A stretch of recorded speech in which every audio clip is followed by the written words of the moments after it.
അച്ഛന്റെ കാര്യം വലിയ കഷ്ടാണ് കേട്ടോ അച്ഛ. ഡോക്ടർ പറഞ്ഞല്ലേ അച്ഛൻ്റെ അടുത്ത് പറമ്പിലങ്ങ് ഇറങ്ങി പണിയൊന്നും ചെയ്യരുതോന്ന്. അച്ഛൻ ഡോക്ടർ പറയണൊന്നും കേൾക്കില്ല. ഡോക്ടറേക്കാൾ വലിയ ഡോക്ടറാകും. എന്നിട്ട് പറമ്പിലൊക്കെ ഓടി നടക്കും ഇങ്ങനെ. ഒരാഴ്ച കൂടി റെസ്റ്റ് എടുക്കാം മോളെ, എന്നിട്ട് വീണ്ടും ഇറങ്ങാന്നല്ലേ. മോളെ ഇവിടുത്തെ കാര്യങ്ങളൊക്കെ കുഴഞ്ഞു കുഴഞ്ഞു കിടക്കുക. അത് അച്ഛൻ്റെ തോന്നല. ഇവിടുത്തെ പണിക്കാരൊക്കെ നന്നായി പണിയണ ആൾക്കാരാ.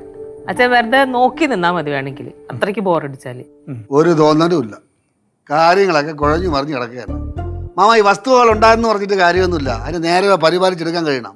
കണ്ട ഈ തൊഴിൽ കംപ്ലീറ്റ് കാട് പിടിച്ച് കിടക്കുകയല്ലേ. വല്ല പാമ്പൂലെ കയറി കിടന്ന ഗൗരിക്കറിയോ? ഗൗരിക്കെന്തറിയോന്ന്? ഗൗരിക്കൊന്നും അറിയില്ല. അപ്പം മാമൻ പറഞ്ഞു കൊടുക്കണം. അത് അതിൻ്റെ സമയങ്ങൾ വേണ്ട പോലെ പറഞ്ഞു കൊടുത്തോളാം. മാമ കുട്ടികൾക്ക് എല്ലാ കാര്യങ്ങളും അറിഞ്ഞിരിക്കണം. അതുകൊണ്ട് എല്ലാ ഇവിടുത്തെ കാര്യങ്ങളൊക്കെ ഇനി ഗൗരിയും കൂടെ അറിയാനുള്ളതാണ്. അപ്പോൾ പറഞ്ഞു കൊടുക്കണം. പറഞ്ഞു കൊടുത്തോളാം. അല്ല ഇവിടുത്തെ പറമ്പ് ഒന്ന് വൃത്തി വെടുപ്പാക്കാത്ത എന്താണ്? എനിക്ക് വൈകടാ മോനെ.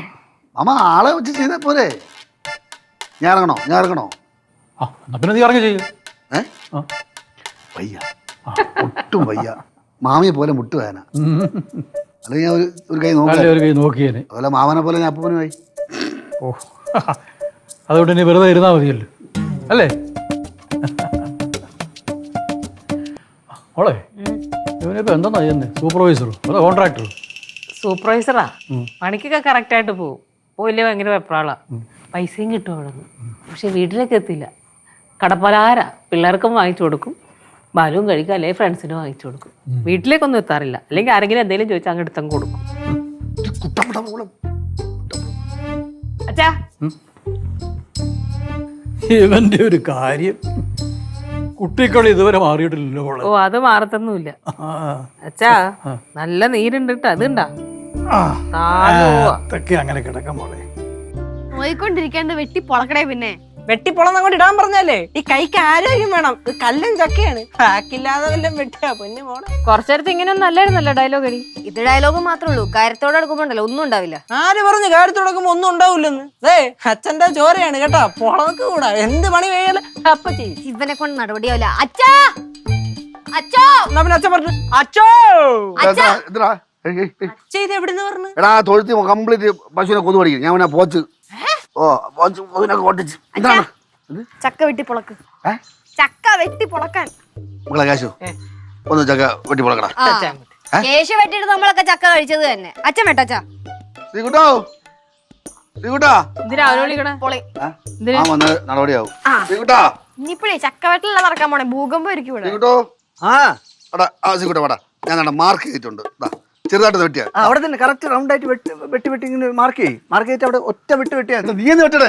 അടിയന്നെ മറ്റേ കറക്ക് വെട്ടിക്കളിയാ. പച്ചച്ചക്ക നല്ല രണ്ട് പോയിന്റ് ഔട്ട് വെട്ടിയാ മതി. നല്ല ചുള തന്നെ. നീ വെട്ടടേ. ഞാൻ വെട്ടുന്നത് അളിയിരിക്കുമ്പോ ഞാൻ വെട്ടണ ശരിയാണ്. നീ ഞാൻ വെട്ടണ ശരിയാണ്. രണ്ടും കൂടെ ഏരിച്ച് ഒരാൾക്ക് ഒരു ചക്ക പോലും കഴിക്കാൻ പറ്റില്ലല്ലോ. കാണട്ടെ കാര്യം ചെയ്യാം. പിന്നെ വയ്യാടെ മാങ്ങ വിളിക്കാം. മാമന്ന് വെട്ടും. നിങ്ങളെടുത്തിട്ട് ഞാൻ വെട്ടും. എടാ എനിക്ക് വെട്ടാൻ കുഴ എത്തി കിടക്കുന്നു. ആരെങ്കിലും ഒന്ന് വെട്ടോ. കുഴ എത്തി കിടക്കുന്നു. തെറ്റിയ കുഴ തിരിച്ചു വരും. തിരിച്ചു വരും. നീ ഗൾഫിൽ പോയി ചക്കപ്പൂച്ചായി പോ. അതിനെ ഒന്നിനും കൊള്ളൂലല്ലടാ. അതെ, രാത്രി ഒന്നും വെളിയിറങ്ങി നടക്കല്ലേ. പഴുത്തിരിക്കുകയാണ്. ബബാലി ചപ്പും. നിന്നെ നീ പുറത്തിറങ്ങിട്ട് അണ്ണാൻ കടിക്കും നിന്നെ. എന്ത് വൃത്തിയിട്ട് വേടിച്ചാ ഉപയോഗിക്കണേ? ഇതെന്തോന്ന്? എടാ നീ മാറ്, ഞാൻ വെട്ടാം. മാറും, ഞാൻ അഴിച്ചു മാറിട്ട്. എന്റെ അമ്മേ, സൂക്ഷിച്ചോ എന്നെ ഇതുപോലെ വെട്ടിപ്പൊളക്കും. ഇത്രേ ഉള്ളൂ കാര്യം. ആള് ജലത്തി. പിന്നെ അല്ലാണ്ട് അപ്പൊ പിന്നെ ചക്ക പറക്കട്ടെ. മാറച്ചാ ചക്ക കേട്ടതാ